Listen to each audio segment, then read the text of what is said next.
Good to go. Okay, get my gavel out, make it official. And good morning. I'm going to go ahead and call this session of the City of Issaquah Hearing Examiner to order. For the record, today is Tuesday, March 7th, 2023, just after 10 a.m. We have one item on the agenda this morning. This is number FP 22-00001, and it involves a request for approval of a final plat related to a proposal for. Sorry, I moved my notes just as I hit, we started the record button. Let me pull them back up. I apologize. Involving a request for approval, ultimately a final plat approval of a subdivision of 10 residential lots, along with 2 tracts for open space, recreation access, and utilities on a property that is approximately 1.12 acres. And previously, the preliminary plat related to this proposal had been heard by the Urban Village Development Commission, the UVDC, which, as far as I'm aware, no longer exists, but I suppose we can talk about that momentarily. To that end, my name is Ada Reeves. I'm a hearing examiner with the city, and my role today will be to collect evidence in the form of exhibits and testimony to ensure that this final plat essentially has complied with the requirements of the earlier decision for a preliminary plat and the requirements of state law and the municipal code. This will be a little bit abnormal to the extent that I rarely hear these outside of Issaquah, and in this particular instance, there was a development agreement involved. That said, I did review several exhibits in advance of the hearing, and these include a thorough staff report prepared by city staff, the preliminary sort of plat materials, or at least some of them that were previously reviewed by the UVDC, and then applicable information related to the notice that went out in relation to our, I think technically we call it a meeting, not a hearing, but our meeting today, and then a couple comments that were received from members of the public. So I'll go ahead and deem those admitted into the record. Should anyone have additional exhibits they'd like admitted into the record, let me know, and it's your opportunity to testify, and I'll address admitting additional exhibits at that time. Speaking of testimony, all testimony will be under oath or affirmation. That's because were there any appeal of my decision, the recording of today's hearing, as well as the admitted exhibits and my decision, would serve as the foundation for any such appeal. Finally, the order that we typically follow, and I believe we're going to follow today, is first we'll hear from planning staff, who will give a brief overview of the review process that led us to our hearing today. Then I'll turn to our applicant representative and their team to present any additional information they feel that myself or members of the public should be aware of in advance of my making my decision. Then we'll see if there are any members of the public interested in testifying, and if so, they'll have that opportunity. And then if necessary at the end, we'll circle back to the applicant and city staff to respond to any such testimony.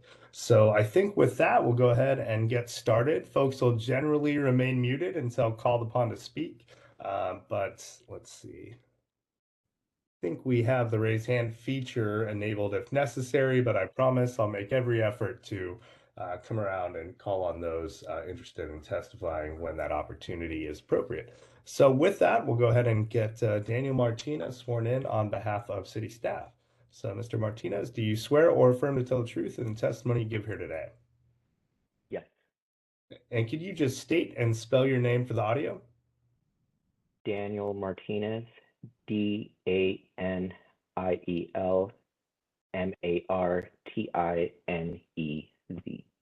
And it's a little quiet. Can everyone hear him okay?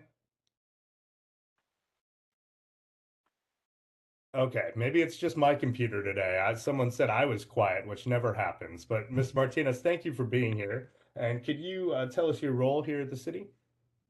Yeah, I'm an associate planner, and I was the primary reviewer for the final plat application. Great, thank you. And so the number of exhibits that I sort of touched on in advance, I didn't give you the number, but the number I had was 12, and that didn't include the staff report itself. But would 12 plus a staff report entail what you were hoping I would review in advance of the hearing? Yes.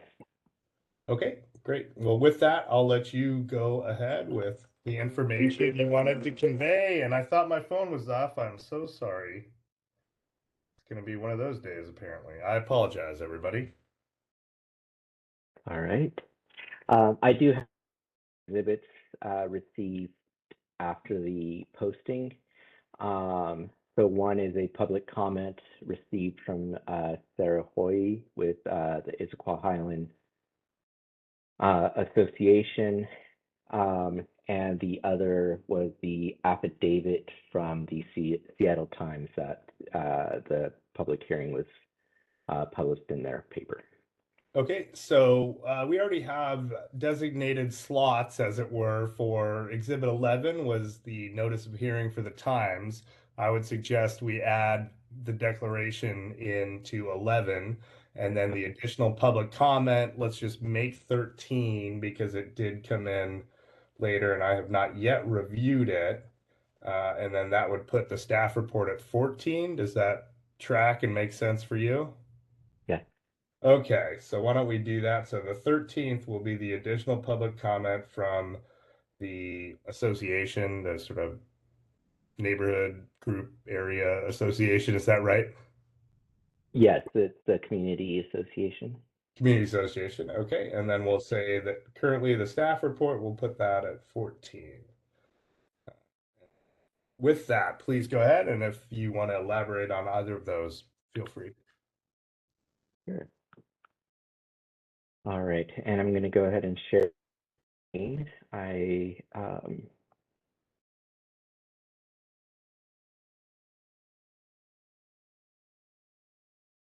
okay, and are you able to see the PowerPoint? Not thus Yeah. far.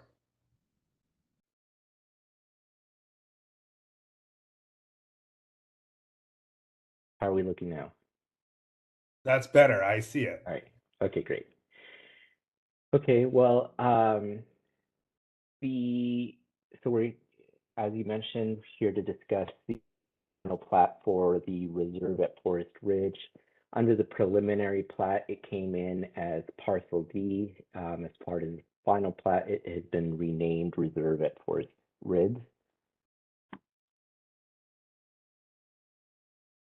The subject site is located north of 14th Place Northeast, south of Northeast Park Drive, west of Northeast Falls Drive, and east of, I'm sorry, I intended to say that this vacant area here is Bellevue College property, but it is also located west of that. The property to the north is zoned multifamily. The properties around the subject site are zoned urban village single family, or UVSF1.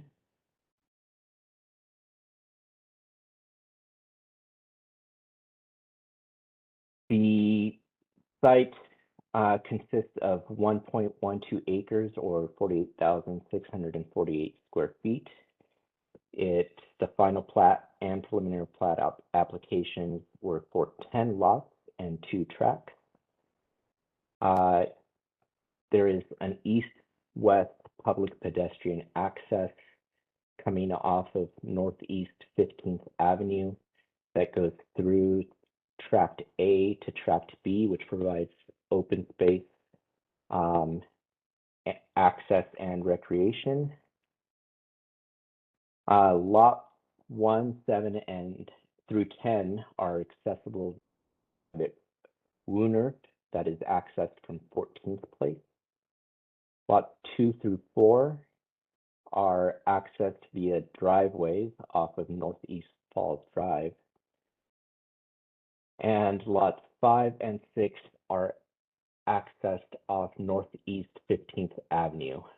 Northeast 15th Avenue and Northeast Falls Drive are the same street that changes names, but when it comes to addressing, That's how those will be addressed. And Mr. Martinez, for Yeah, those that are not expert planners, could you explain very briefly what a WUNRF is? sure. It is intended to be both provide vehicular and pedestrian access.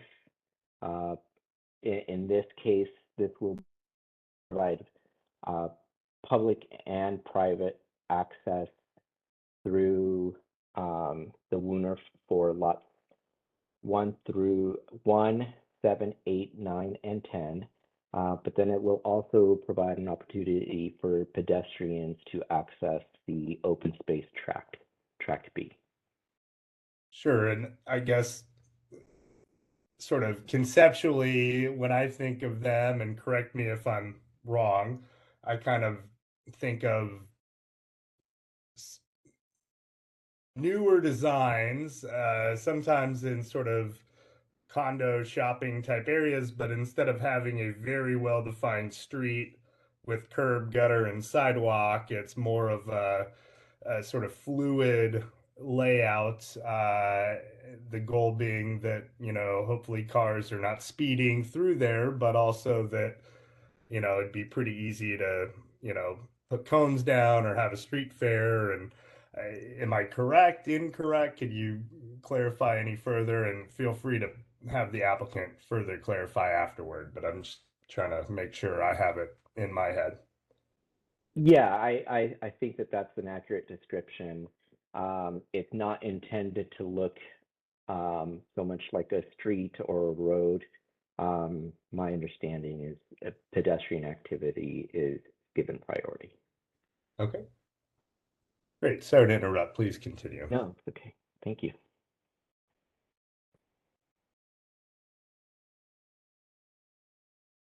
Okay, the preliminary plat. Um, this came in and was, as you mentioned, this was part of the Issaquah Highlands Development Agreement. So it was reviewed under two parts.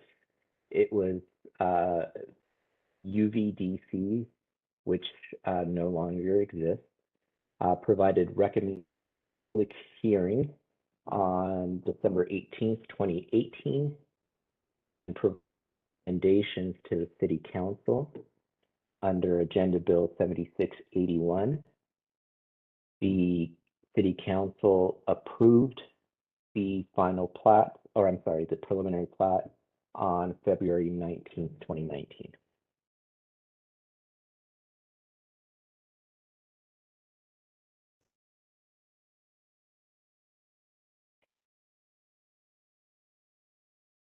Uh, there were some minor changes made to the preliminary plat, but they were permissible under Issaquah Municipal Code 1813-200, which does allow for decreases of lot sizes, so long as those decreases do not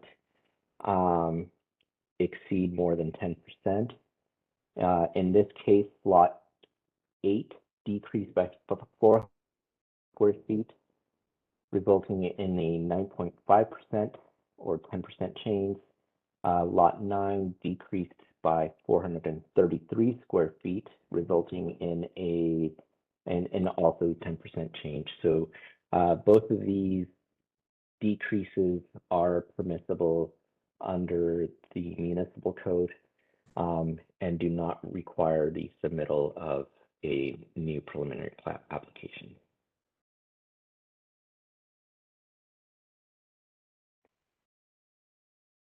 The condition that I'd like to speak to that is different from what was shown in the original preliminary plat is for condition number 20 of the preliminary plat requires that driveways be a minimum of 18 feet long between the garage door and the property line. For lot 1, the applicant did not install a driveway. Rather, there is an apron to about 6 feet in length to the garage. And in addition to that apron, that apron will not allow for any parking. So the applicant has provided one on-site parking uncovered space um, adjacent to the garage.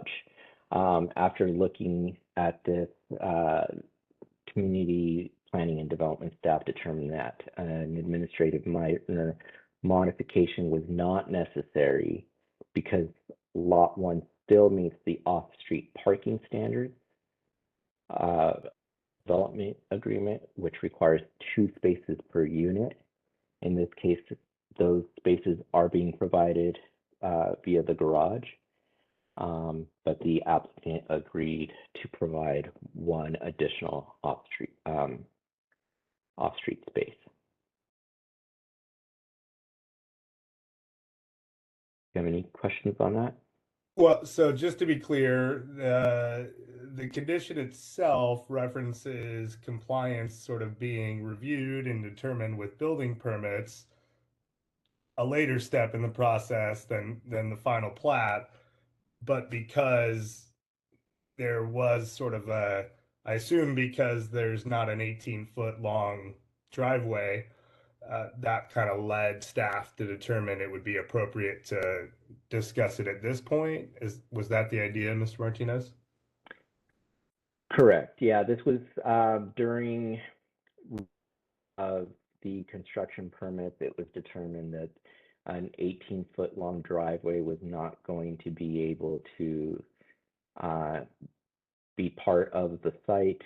Um, and we worked with the applicant to provide just the 6-foot um, apron going into the garage and then one additional off-street parking spot. So in essence, that 18-foot long driveway has more to do with ensuring there's adequate off-street parking, and I assume to some extent setback of residences, but in this case, staff is confident that there's adequate provisions are being made with the final layout to ensure that this is a non-issue. Is that right? That's correct. Yeah, it was to ensure additional off-street parking, but it was required off-street parking under the development agreement. It was just extra.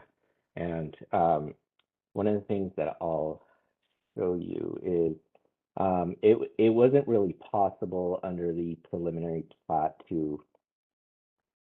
um, to really plan for this, I think.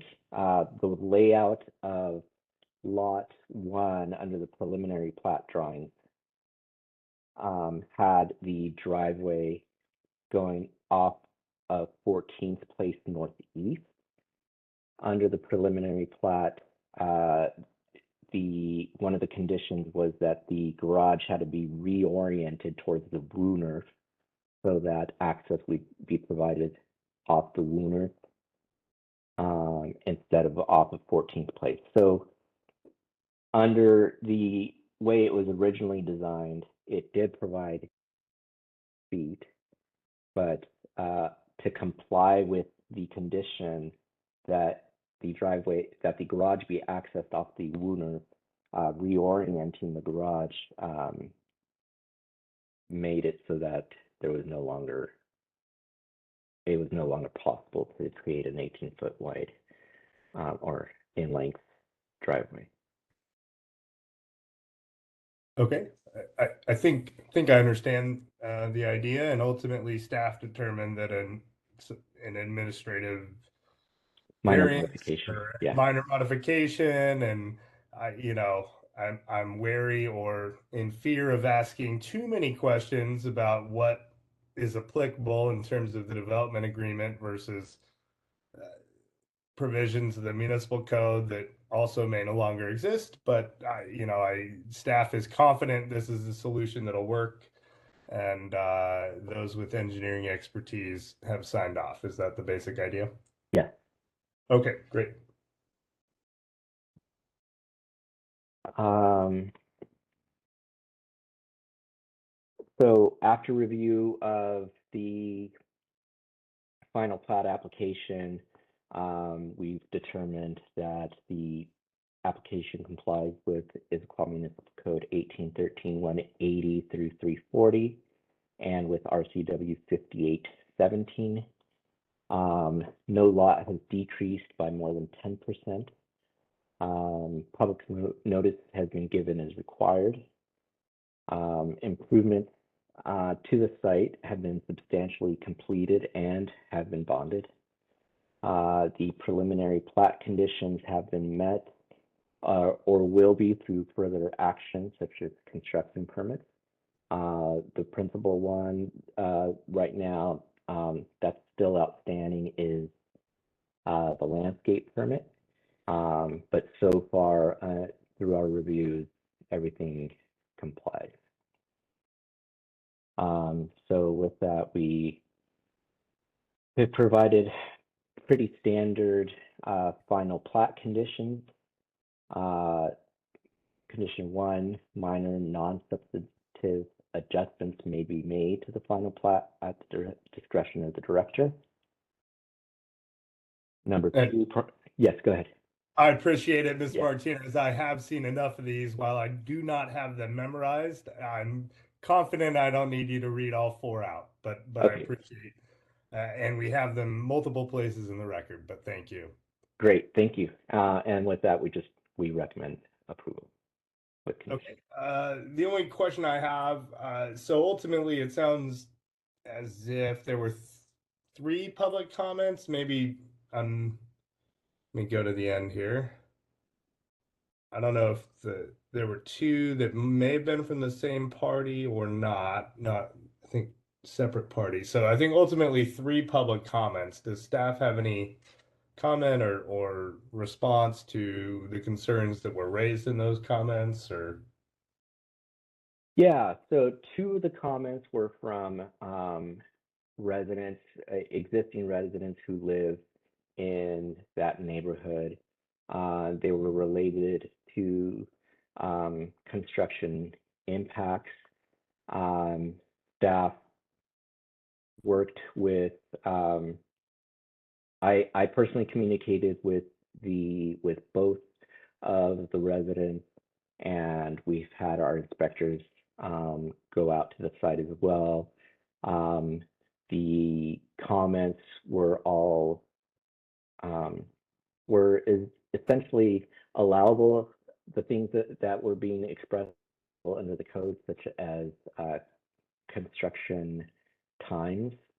Um, there was concern about that, but it's our understanding that construction times under the code are being honored.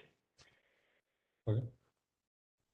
And then the recent comment from the neighborhood group, as it were, I have not yet seen, but can you just give me a basic breakdown of what that related to?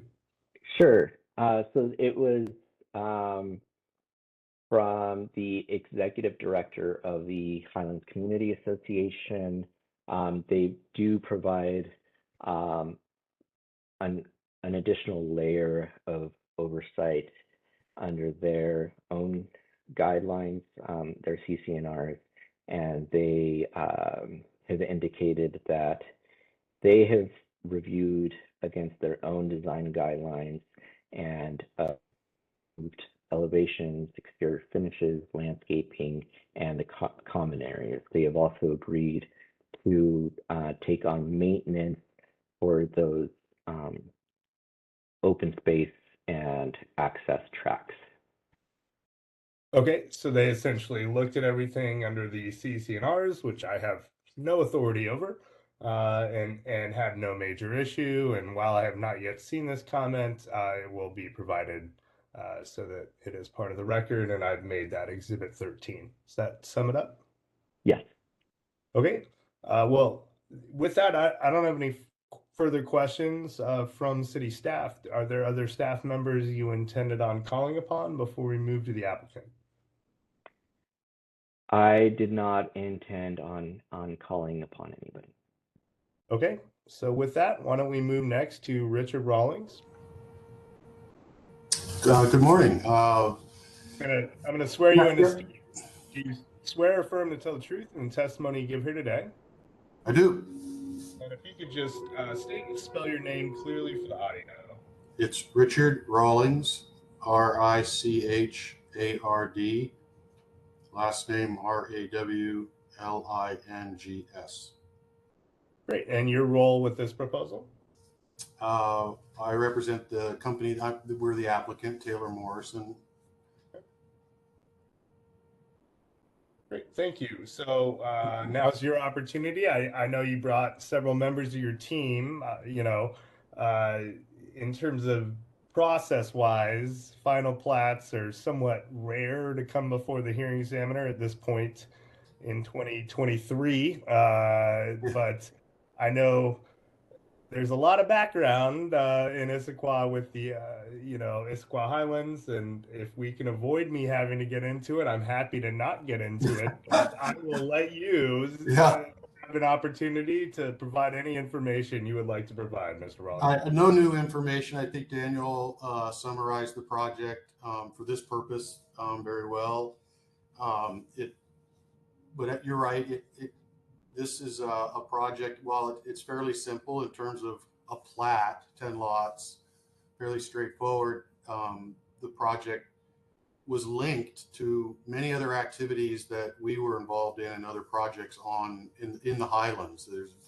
It's involved with affordable housing. It's involved with transfer development rights. There's linkages with approvals of other projects, et cetera. So I think and we've in some cases had at the city newer staff that have had to pick up some of these pieces that you looked at and bring this across at this point, the finish line of the process. And so we appreciate their time in getting their focus and head into that.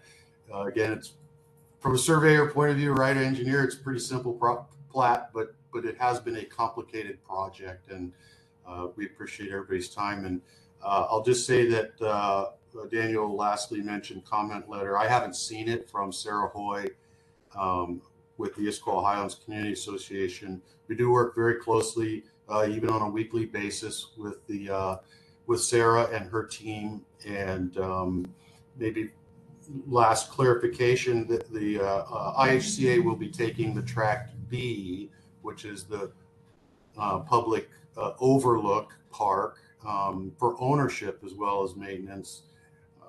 On the trail access, they will have an easement to provide for landscape maintenance of that area, but they won't own that Tract A. That will be owned by lots 1 and 7 through 10.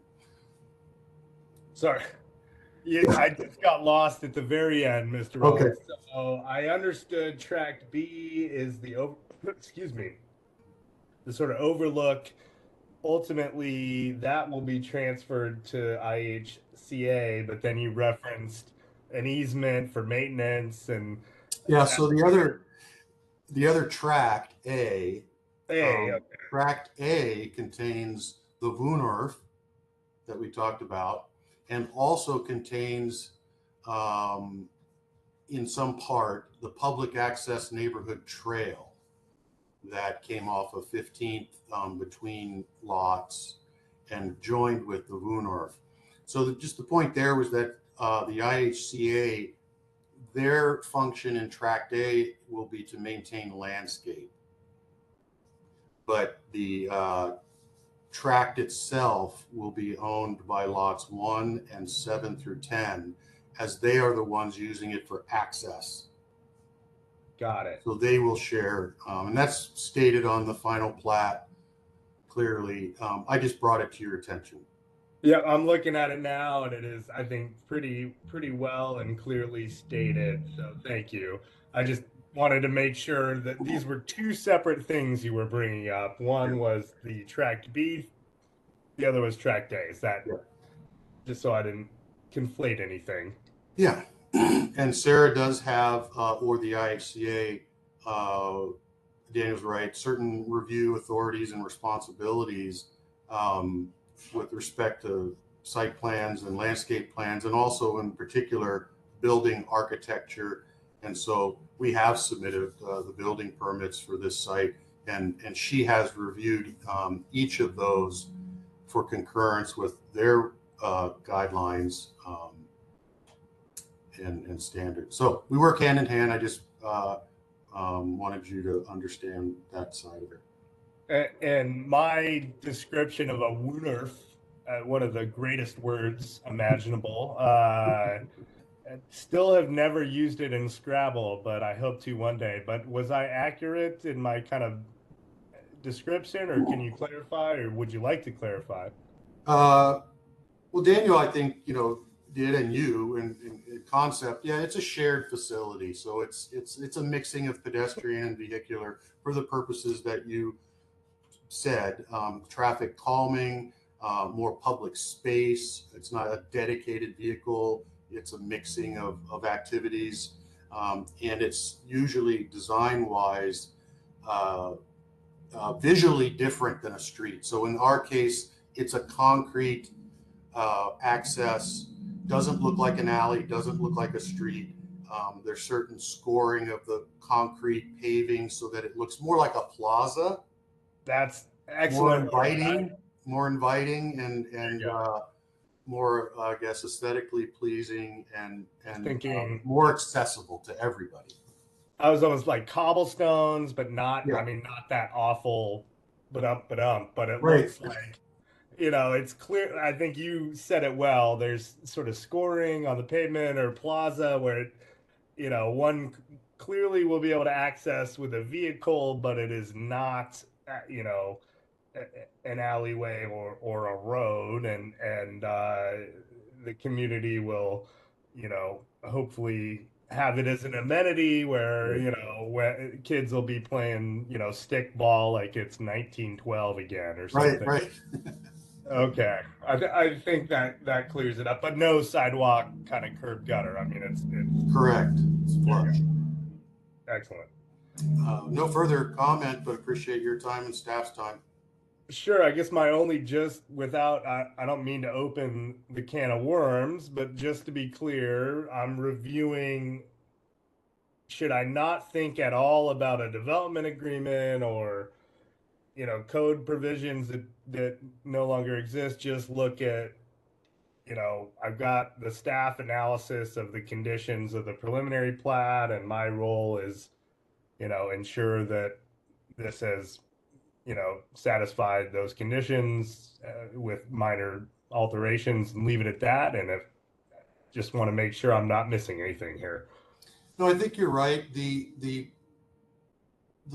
project, as Daniel stated, had been through numerous, so the UVDC, a Land and Shore Committee of the council, and they're the ones that reviewed the project from a preliminary plat point of view. It's compliance with the development agreement. It's compliance with the affordability aspects or the transfer development rights. So I think they have done that lifting and that review and digested it down to a fairly straightforward preliminary plat with conditions that then I think that is where your focus is did we meet the numbered obligations and conditions that the council put forward?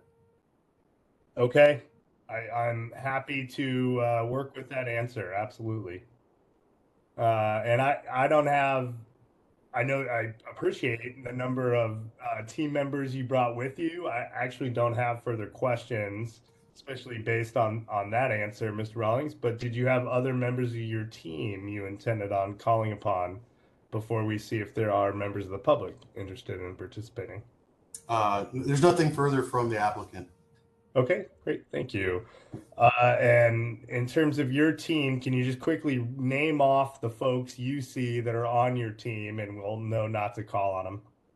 Yes. So Eric Jacobs is a Taylor Morrison employee applicant, as is Jaden Stordahl. And from Core Design, Inc., our engineering consulting firm is Gary Schomburg and Glenn Sprague. Okay, and then we have Christian Gates with staff, and so I think then we have one potential additional person, and this is a call-in number, and that number begins with 913, I believe. So if we can try to unmute that number. Oh, scaring them off maybe? Candy, did I scare them off? I had my nicest face on voice today. I was really trying. We had two phone-in attendees and they both dropped off. Okay, so let's not say anything substantive. Let's just wait a moment. But I do want to say thank you to city staff for being available for questions, and to the applicant for having several team members available. I do work in a lot of jurisdictions, and sometimes nobody shows up, not even an applicant, and then the rage starts. But so I appreciate folks being available, and while we're not saying anything substantive, Daniel Martinez, I believe this is your first time appearing in front of me in Issaquah. Is that accurate? That is accurate, yeah. Okay, thank you for being here. Thank you. And Candace Bear is the glue. That's not a nice thing to call someone, but she's the structural element that holds the city together, no matter who on staff changes. So always appreciate Candy helping us out. So okay, well, I just wanted to wait a sec to make sure the call-in people didn't drop and wanted to come back. I think I scared them off, but that's fine. With that, why don't we go to Mr. Martinez? Anything final on behalf of city staff you wanted to share? I do not have anything else to add, no. Okay. Well, based on what I've heard, I'll have to review the comments I have not yet seen, obviously.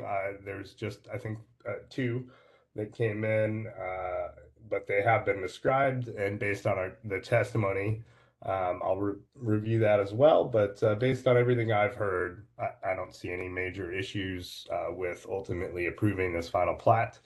So it is my intent to do so and produce a decision here in the next couple of weeks to that end. And I think then any procedural issues before I close things out, by the way, I just want to make sure.